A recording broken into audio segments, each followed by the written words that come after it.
Odi mensen. Odi. Het is maandag. We zijn weer terug. Ik hoop dat jullie allemaal een heel mooi weekend hebben gehad. Een heerlijk weekend hebben gehad. Een sweetie weekend. Ja, het is weer een maandag. Ja? Luister, we zijn al halverwege april. We zijn bijna halverwege april. Ik ben een beetje aan het overdrijven. Dat slaat nergens op. Het is nu 13 april.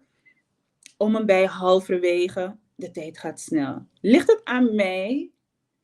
Na miwang abafiri tak ating ego so is.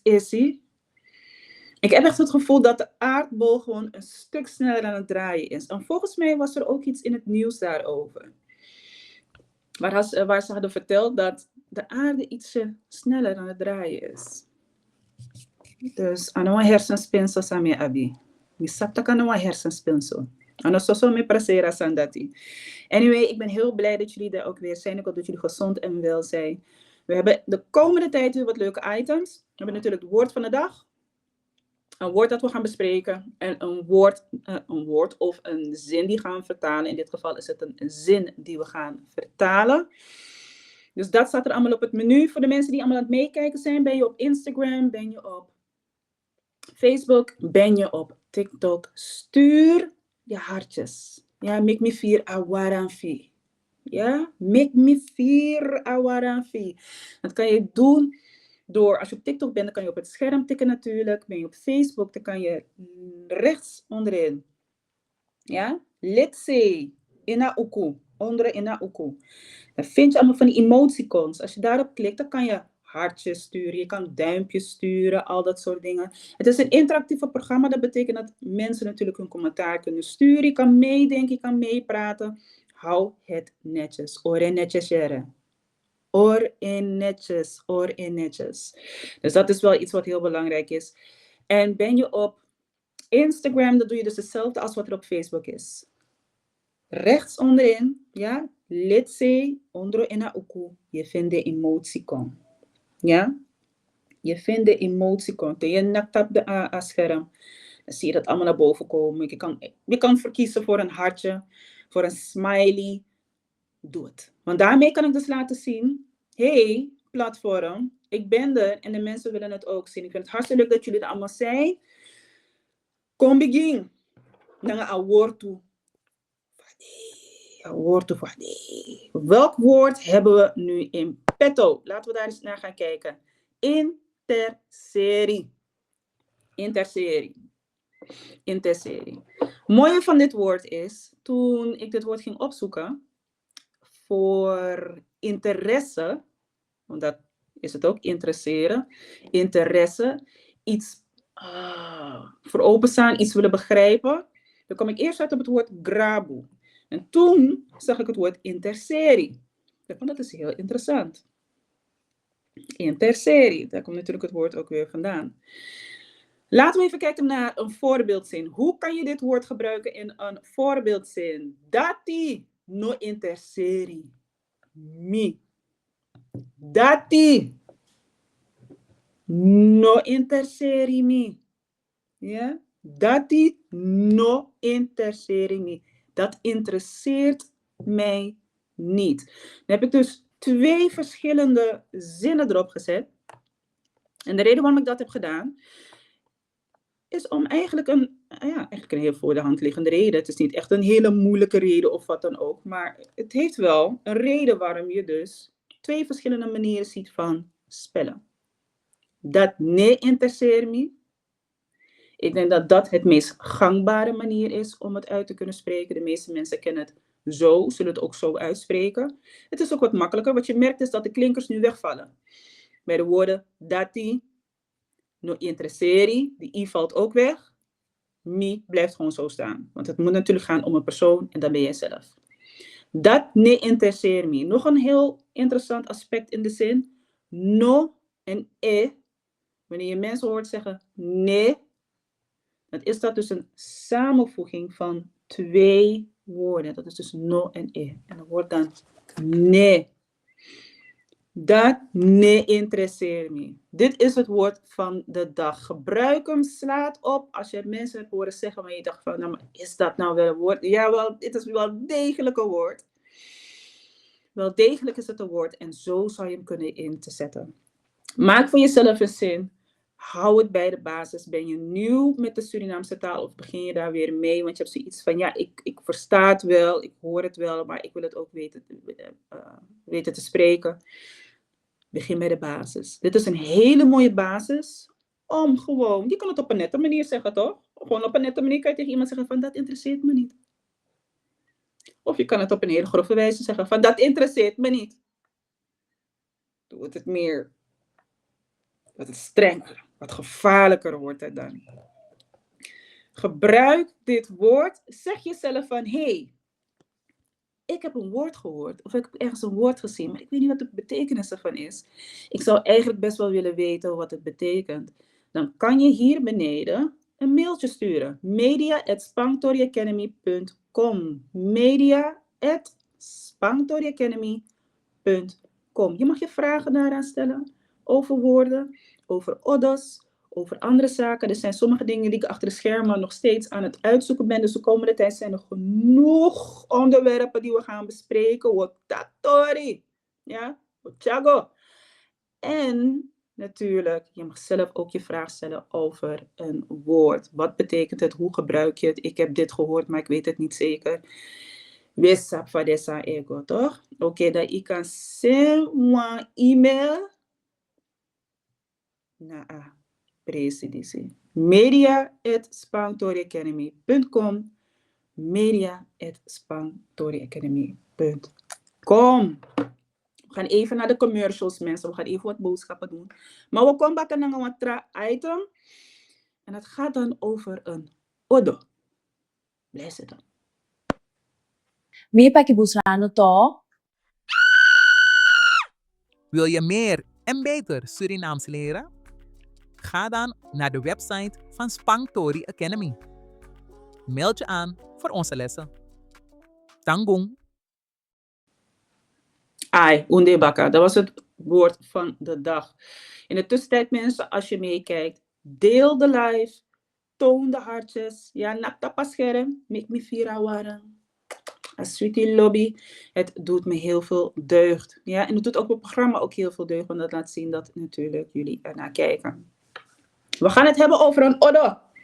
Voor de mensen die niet weten wat een oddo is. Een oddo, dat is dus het Surinaamse woord voor gezegdes. En in het Nederlands hebben we natuurlijk heel wat gezegdes. Ik kan me herinneren, toen ik nog op de basisschool zat, we moesten gewoon gezegdes leren. En ik vond het best interessant om eigenlijk daar heel eerlijk over te zijn. De reden waarom, je had vroeger een programma op de Nederlandse tv. Ik weet niet of jullie dat nog weten, om een beetje beeld te geven. Ik ben van 1983. Dus op de basisschool kregen wij dus elke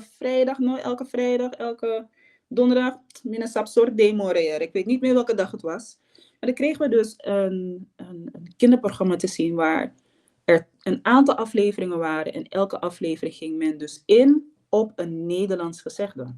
Waar kwam het vandaan? Wat is de achtergrond ervan? Dan gaan we dus even kijken naar een filmpje van 2 blonde dames.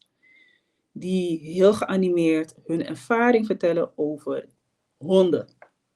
Blaffende honden. Want daar heeft het ongeveer iets mee te maken.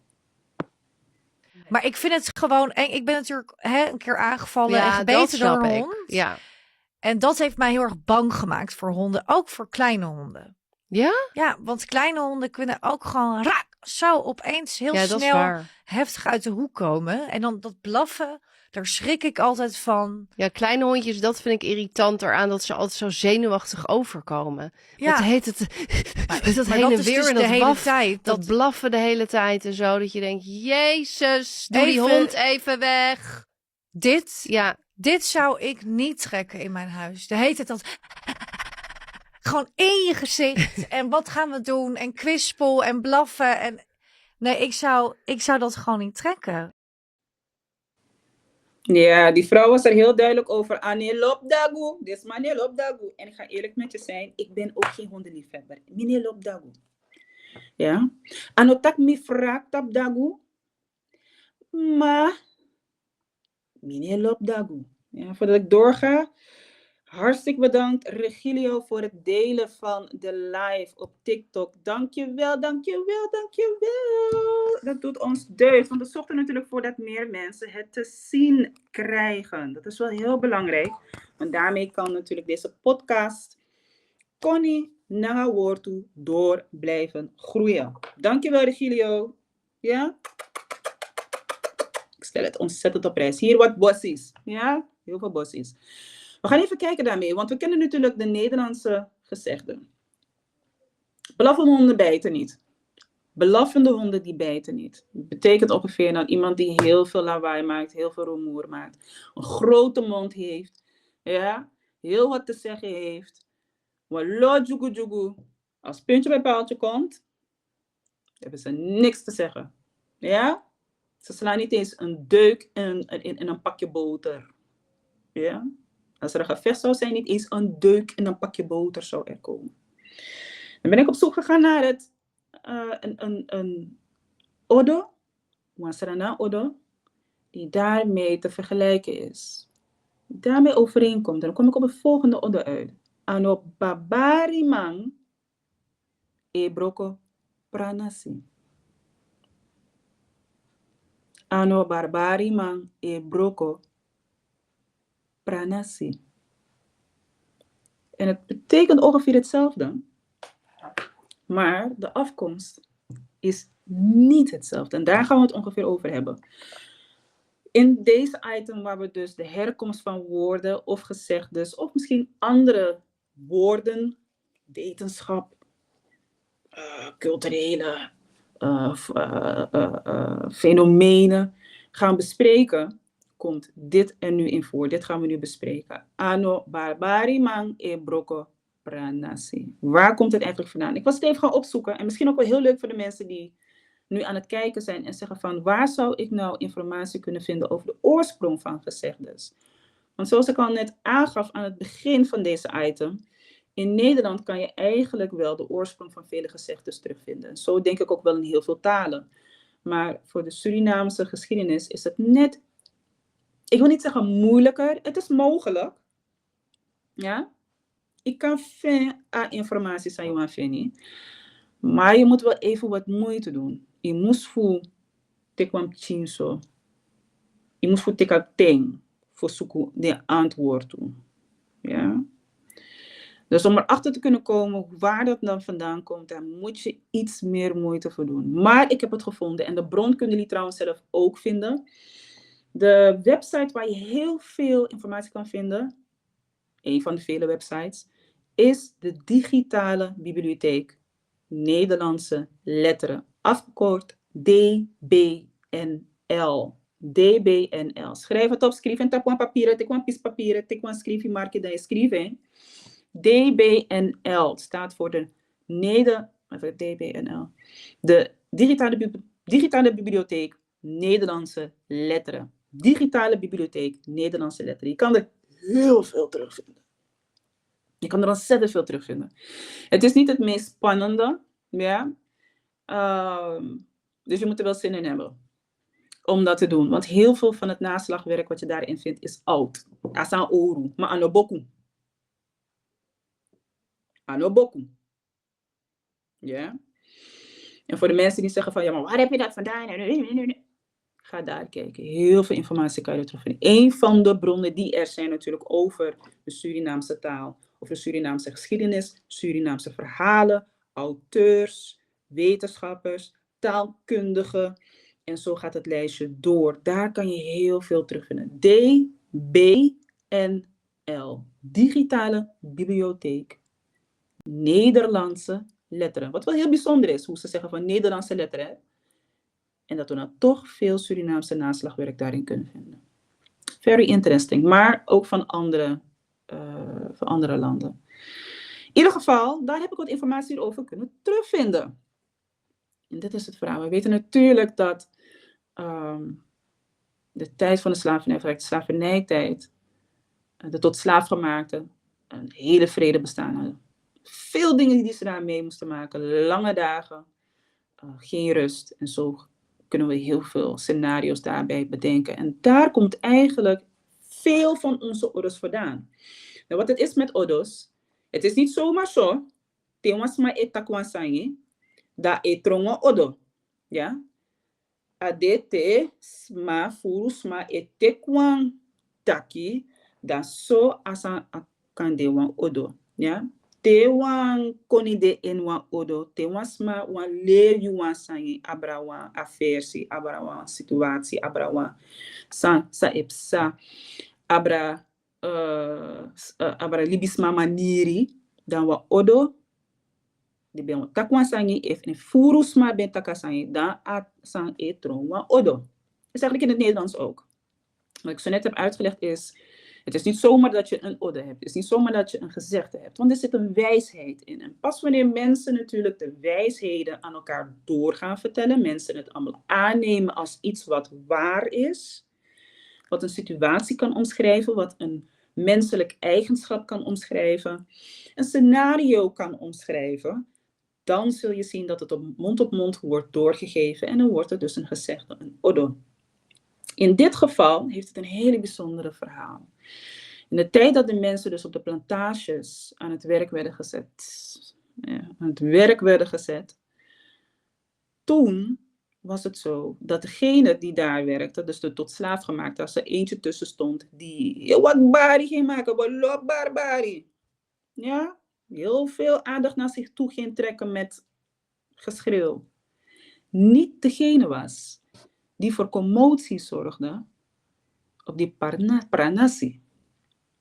Die plantages. Dat was niet degene die voor veel commotie ging zorgen. Sterker nog, hoe groter je mond was, hoe sneller die slavenhouder je mond dicht ging snoeren. Ja? Hoe sneller die zweep eroverheen ging. Maar wat ze wel merkten, waren de mensen, ofwel de tot slaafgemaakten, die weg gingen rennen.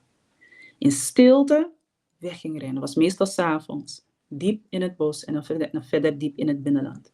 Ja? De beloe. Ja, de brok akatibo. De beloe. Ze verbraken de slavernij en renden dus weg. En wanneer ze terugkwamen om die slavenhouders te wreken, dan was het dus 's avonds dat ze terugkwamen. Om wat dan ook uit te voeren. Het kon zijn wreken door middel van lichamelijk letsel. Wreken door een plantage in brand te steken en dan brand te stichten. Of op wat voor manier dan ook. Het waren juist degenen die stil waren. Nadien ben broko pranasi. Ano ben desma. Sa ben mik barbari. En het moest ook wel, als je zo bedenkt, toch? Het moest ook wel. Je kon natuurlijk niet met veel barbari weer terugkomen op een plantage met het idee van ik ga je komen halen, meneer de slavenhouder of mevrouw de slavenhouder. Dat moest allemaal in het geheim, dat moest allemaal chibri. Dat mocht men natuurlijk niet weten en dat gebeurde dus ook dus in het geheim. Dat is dus het achterliggende gedachte van deze odo. Ano barbari man brokke pranasi. Blaffende honden, die breiten niet. En we zien het nu natuurlijk tegenwoordig ook. Mensen die heel veel barbari maken. Heel veel geschreeuw. Heel veel dit. Heel veel zus. Heel veel zo. Als puntje bij paaltje komt. Dan pie. Ja. Piem. Bam. Niks. Niks hebben ze te zeggen. Dit is de odo die ik graag met jullie wilde bespreken. En zo weten jullie dus ook wat de achtergrond daarvan is. Sla het op in jouw eigen digitale archief. Maak er een kiekje van, ja, zodat je het kan opslaan. Dat weet je voor jezelf ook. Er is een evenredige, vergelijkende gezegde voor de odo. Blaffende honden bijten niet. Ano barbari man e broko pranasi. Ja, mensen, we gaan even boodschapjes doen.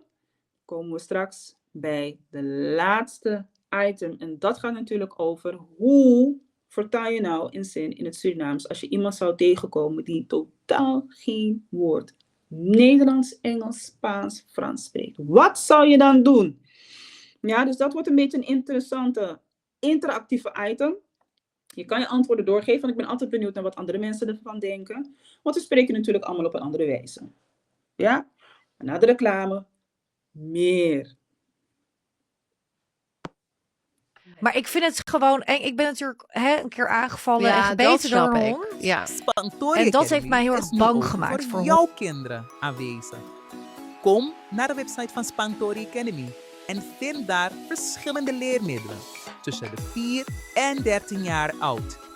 Waar wacht je nog op? Meld je nu aan voor een korte proeftijd.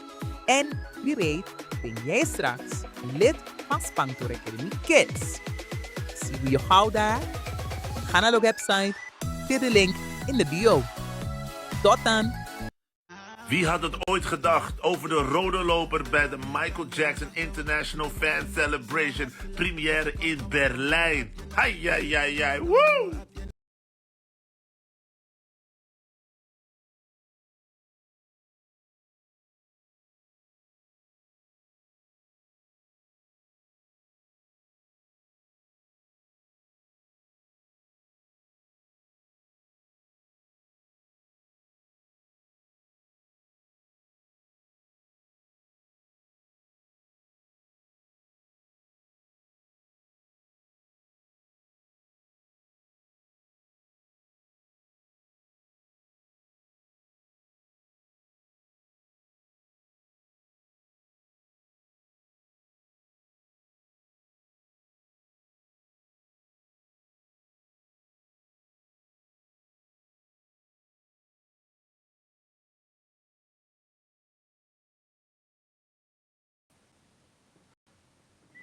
Yes, dan zijn we weer terug. Mooi zo. Jullie zagen net een filmpje van Fernando. De meeste mensen kennen hem wel. Hij is de presentator van Phonics. Hij heeft een eigen talkshow. Waar hij dus hele interessante mensen daarvoor uitnodigt. En vandaag was hij dus op de rode loper in Berlijn. Ik zag al wat filmpjes voorbij komen van Man Bereis. Dan een boom if heb je kofru. Zakken. Rugtas. Al die dingen die hij meenam, kwam aan in zijn hotel. En uiteindelijk, dit is dus de reden waarom hij daar in Berlijn was. Ik zag heel veel influencers trouwens, die allemaal op de rode loper waren. Nederlandse influencers. Ik ben ontzettend trots op het feit dat ik mensen van kleur nu op de rode loper zie staan. Hè? En niet alleen maar vanwege het feit dat het ging om Michael Jackson Fan Celebration première. Ja, maar ik ben gewoon heel blij om het feit dat er gewoon steeds meer zwarte, donkere mensen, bruine mensen, donkerbruine mensen, mensen van kleur, nu gewoon op deze festiviteiten niet te zien zijn. Want dat is gewoon nodig, hè. Het kan toch niet zo zijn 2026. Ano, 2026.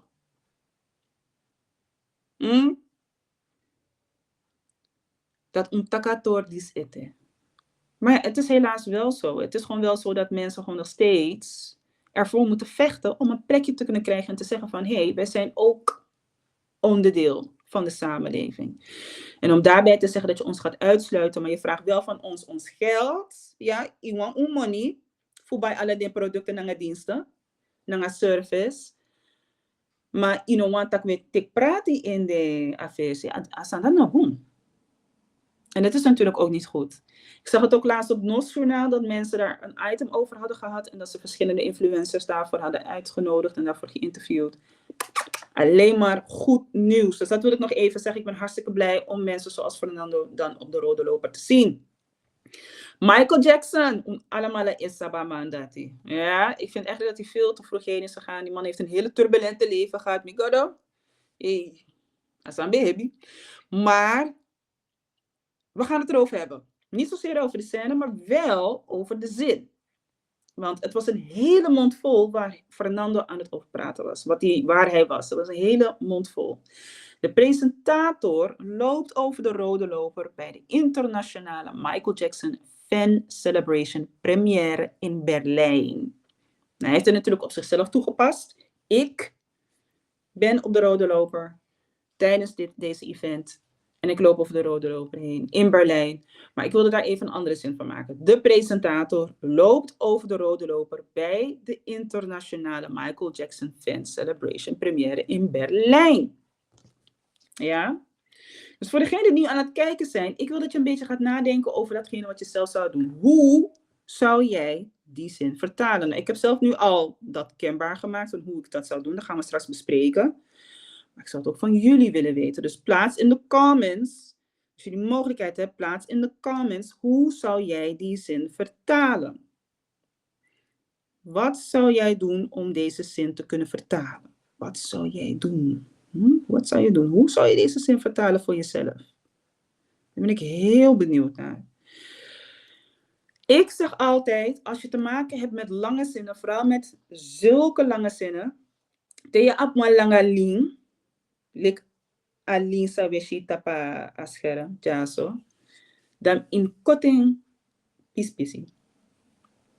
Vooral als de Surinaamse taal nog vreemd voor je is. Het is niet geheel vreemd voor je. De meeste mensen zijn er wel mee bekend.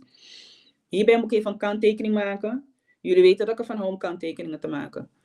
Vooral de mensen van TikTok, wanneer ik het spel speel. Gebruik je Connie Essie, wat zaterdag weer aanwezig zal zijn.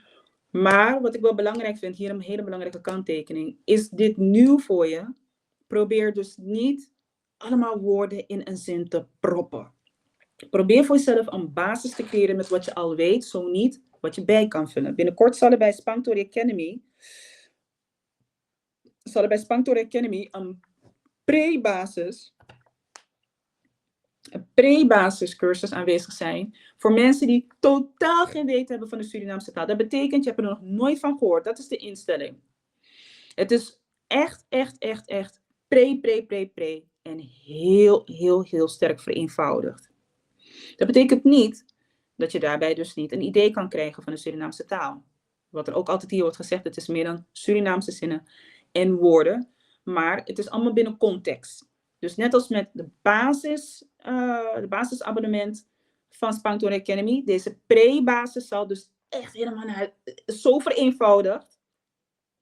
Ja, echt naar een eenvoudige wijze. Dus het wordt niet, laten we zeggen, kindniveau, wat eigenlijk ook niet vreemd is, dat zou ook gewoon kunnen. Maar het is op een niveau, dit op een niveau, PU, if you bent de wasmasa nesap, no one word to in Asranantongo, dan dis na productie moest voeteki. Ja, dit is dan iets wat je zou moeten nemen. En dat heeft er meer mee te maken met het feit dat er mensen zijn waarbij het stapje basis misschien net iets te snel gaat. Ja? En dit tomsi is om chinso. En de furu. Maar de is chinso. Dus wanneer je die level hebt waarbij je zoiets zegt van, weet je wat, leg het aan me uit in Jip en Janneke taal. Dat is het. Dat is wat je wil. Dus daar gaan we dus inderdaad gewoon ook iets zeker mee doen. Zal deze week aanwezig zijn, beschikbaar zijn. Maar hier doen we dat dus ook. Dat is eigenlijk de reden waarom ik deze item ben gestart. Om mensen niet af te schrikken van de Surinaamse taal. Want mensen schrikken meestal zo van, oh, ja, ik dacht dat het wat makkelijker zou zijn. En de reden waarom mensen denken dat het wat makkelijker zou zijn, is omdat er een associatie wordt gemaakt met de straattaal die ze horen op straat. Of de paar woordjes en zinnen die je eruit kan pikken in een gesprek met je collega. Of met je mattie. Op de hoek. Dus daarom lijkt het misschien van, oh, dat is makkelijk. Ik kan wel een paar woordjes eruit verstaan. Ja, maar die paar woordjes zijn natuurlijk niet de representatie voor alles wat er aanwezig is. Hè? Kom op. Dat zijn hier ook al zo. Het is niet een gehele representatie voor al datgene wat je dus daar krijgt. En ik denk dat het geldt voor iedereen die daar gewoon flink mee aanwezig is, mee bezig is. Iedereen die daarmee te maken heeft en zoiets heeft van, ja, als je het wil leren, dan ziet het er toch echt wel een stukje anders uit. Het ziet er echt een stuk anders uit. Het is echt heel anders dan wat je zou denken dat het zou zijn. En dat is het ook, want het is gewoon een volwaardige taal. En dan kan de drempel wat hoog zijn. Dus het is niet om mensen te schamen of wat dan ook, of mensen ongemakkelijk daarbij te laten voelen. Ik wil je juist uitnodigen om te zeggen van, Luku, you kan dwing. Kan de jobo takasantra fasi, maar dat ano de a problema. Ja? Dat maakt niet uit, dat is geen probleem. En dat is ook juist goed als je voor jezelf begint na te denken van, hé, ik kan het ook op een andere manier zeggen. Dus laten we even kijken. We gaan de eerste deel van de zin nemen. De presentator loopt over de rode loper bij de. Ik heb het even zo gehakt. Ik heb het in tweeën gehakt. Want dan maakt het makkelijker ook om te kijken van hoe je het moet doen. De presentator loopt over de rode loper bij de. Vraag jezelf af, hoe zou jij het vertalen? Hoe zou jij het voor jezelf vertalen? Waar ik naar heb gekeken, waar ik meestal voor mezelf naar kijk is, kan ik woorden gebruiken uit de Surinaamse taal die aanwezig zijn? Nou, presentator, rode loper zijn hele specifieke begrippen. We kennen het natuurlijk uit showbiz-wereld. Daar heb je presentators of presentatoren, presentatrices. Je hebt natuurlijk ook de rode loper, dat komt ook uit de showbiz-wereld. Hollywood en dat soort dingen. Daar vind je het terug. Dus het is een heel specifiek element dat je niet binnen de Surinaamse cultuur terugvindt.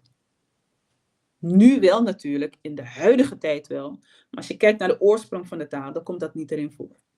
Woorden zoals presentator, wat volgens mij ook niet echt een heel langlopend Nederlands woord is. En rode loper, wat er ook in toe is gevoegd als een Nederlands begrip, omdat we natuurlijk hier ook onze eigen showbiz world hebben, met onze eigen BN'ers en presentatoren en presentatrices, is het natuurlijk iets wat van de laatste aantal decennia is. Dus je gaat namelijk dan ook niet zo snel een letterlijke vertaling van presentator vinden, ook niet een letterlijke vertaling van rode loper. Is het dan verkeerd om te zeggen, ik ga leenwoorden gebruiken? Nee, ik vind persoonlijk dat het niet verkeerd is. Misschien zijn er mensen die zeggen van, nou nee, daar ben ik het helemaal niet mee eens. Ik vind dat je het gewoon echt 1 op 1 moet vertalen. Nou, dat heb ik dan wel weten te doen. Maar op zich, als je er goed over nadenkt, als het niet iets is wat in de Surinaamse taal, normaal gesproken, normalitair, moet ik zeggen, normalitair voorkomt, dan mag je dus een leenwoord gebruiken. Hè? Ook met Engelse woorden, ook met Franse woorden, ook met Duitse woorden. Het maakt me niet uit. Mina badadanga sandati. Teka woord toe. Lena woord toe. Ja? Lena woord toe. Als het niet voorkomt, dan niet die lena woord toe. Maar hier hebben we wel een vertaling kunnen maken. Voor presentator hebben we gekozen takimang. Takimang heeft verschillende betekenissen, waaronder woordvoerder. Ja? Je zou kunnen zeggen woordvoerder, vertegenwoordiger, iemand die spreekt. En een presentator is dus iemand die ook spreekt, praat het programma aan elkaar. En ik vind dat een goede vertaling voor het woord presentator. Takimang. Als het een vrouw is, dan zeg je taki uma en dan plaats je een streepje tussen taki en uma. 2 verschillende woorden, 2 verschillende zelfstandige naamwoorden die bij elkaar komen. Je mag een streepje daartussen zetten, een koppelingsstreep.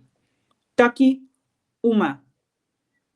En in het Surinaams is het ook zo, gaat het om een beroep waar je man achter zet, dan heb je het natuurlijk over een mannelijk persoon. Gaat het om een beroep waar een vrouw is, en geldt niet voor alle beroepen. Het is niet alles wat zo daarbinnen hoort, maar gaat het om een vrouw, dan kan je uma erachter plaatsen. Dus in dit geval takimang of een taki uma. A takimang ewaka.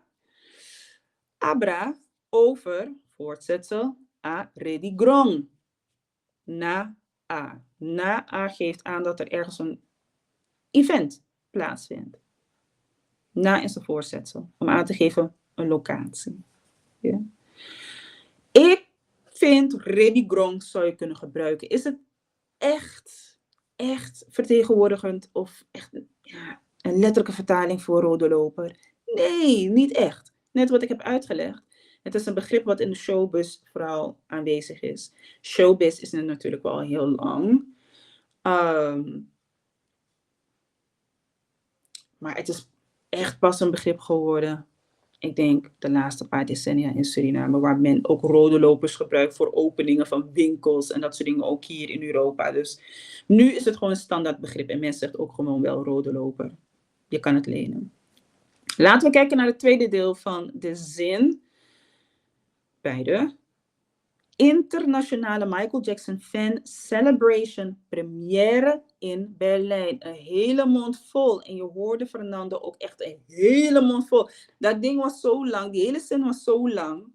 Het was gewoon het hele filmpje en het was zo afgelopen. Zo lang was dat ding. Ik vind, omdat het om een naam gaat van een heel specifiek evenement, zou je hem gewoon zo kunnen laten. Je hoeft hem niet per se helemaal in het Surinaams te gaan vertalen. Maar het gaat om een heel specifiek evenement met een naam. Sommige namen kan je wel terugvertalen in het Surinaams. Denk bijvoorbeeld aan hoofdsteden. Ja? De meeste mensen zeggen voor Amsterdam, Damsko. Den Haag zeggen ze Aga. Voor Rotterdam, Rova. Zo gaat het door. Voor bepaalde steden en landen kan je natuurlijk gewoon de Surinaamse vertaling gebruiken. Dat kan. Maar ik vind dit een hele specifieke evenement. En ik zou juist zeggen, laat het in zijn waarde. Internationale Michael Jackson Fan Celebration première. En ik heb het dus ook zo gelaten. Zou je voor elk woord iets gaan zoeken? Nou, niet elk woord, maar internationale. Ik heb daar helaas niks van terug kunnen vinden. Ja, ik heb daar helaas niets van terug kunnen vinden. Ik zou geen woorden gebruiken als grondtapu. Of ala kondre.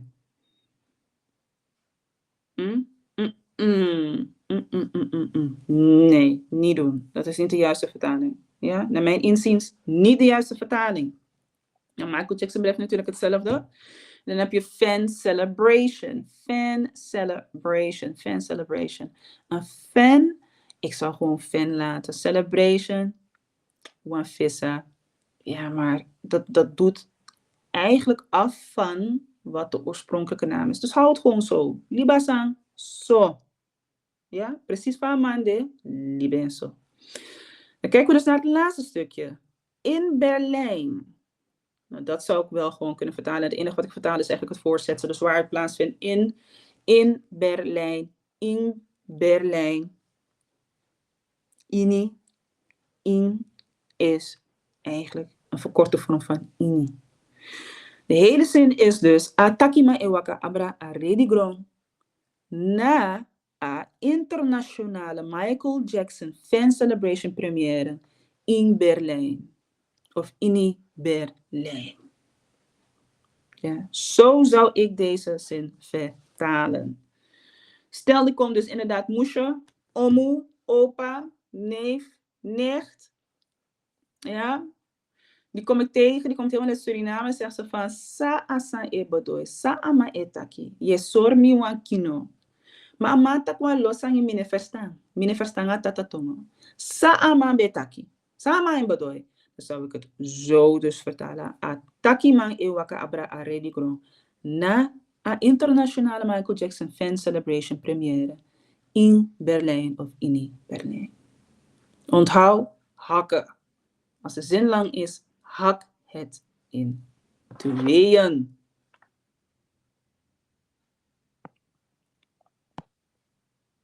Ai. Zijn we aan het einde gekomen van deze podcast? Ja? Ik heb jullie alles gegeven wat ik jullie kon geven. Dat na alle mino akmore. Ik ga jullie morgen weer zien. Same time, same place. Ja? Same thing, same pressie. Ga ik jullie dus hier zien. Vergeet niet te volgen, liken, volgen, delen. Liken, volgen, delen. Dat is de volgorde. Liken, volgen, delen. Liken, volgen, delen. Dat is de volgorde. Je kan het niet missen. Ja? De replay wordt geplaatst op YouTube. Ja? Dus de mensen die van YouTube zijn niet hier in de live. Maar jullie krijgen dan de replay daarvan te zien. En dan kan je het terugkijken. Het zou heel leuk zijn als je ons ook volgt op YouTube. Leuk nieuws, we zijn bijna bij 10.000 volgers op Facebook. Hè? Hey, 10.000 volgers op Facebook. Daar ben ik ontzettend blij om, daar ben ik ontzettend trots op. Spangtori Academy is langzaam aan het uitgroeien. Ik ben daar ook heel trots op. Ik ben heel trots op de mensen die me vertrouwen.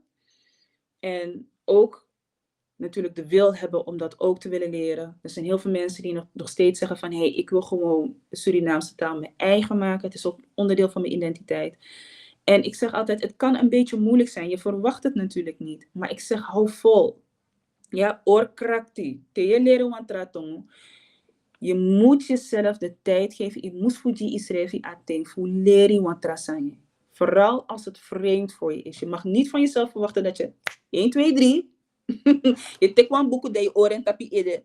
Dat je make dat je sabasang. Asane rokoso. Ja, asane goso. Je moet de tijd nemen om de taal te kunnen doorgronden. Toen je Nederlands wilde leren, moest je het ook kunnen doorgronden. Toen je Engels op school ging leren, Frans, Duits, je moest het ook kunnen doorgronden. Dus geef jezelf ook de tijd om dat te kunnen doen. En dan gaat het sowieso lukken. Vooral natuurlijk met deze podcast. En de andere leuke dingen die we hebben aan te bieden. Dus sowieso, dankjewel. Heb je vragen? Check de e-mail hier beneden. Hè? media@spangtoriacademy.com media@spangtoriacademy.com. Heb je een leuke product, heb je een leuke service, dan zeg je van, weet je wat? Die plekken waar die reclames worden getoond, ik zou graag ook iets van mijzelf willen laten zien. Stuur een mailtje, past het binnen het platform van Spangtori Academy. Dan willen we dat natuurlijk graag aan de mensen laten zien. Dat doen we daar graag aan mee. De QR-code die hier zit, wanneer je hem scant, dan steun je met je tjingeling. Ja, met je tjingeling. Tjingeling. Of naar een briefing money, papira money, moet ik zeggen. Papira money. Dan kan je ons ondersteunen om ervoor te zorgen natuurlijk dat we ook andere dingen kunnen doen met deze platform. Om dat uit te laten groeien. Dat bloeien toch? Jawel. Mensen, het was me weer een genoegen. Aan bij deze sweetie. Ik ga jullie weer morgen zien. Same time, same place. Vergeet niet te liken, delen en natuurlijk te volgen. Tamboom.